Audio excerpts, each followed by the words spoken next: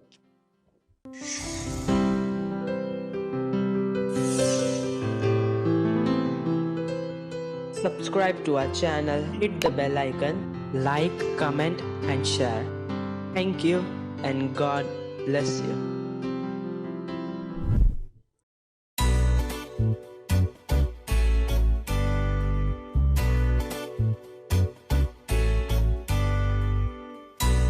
Thank you.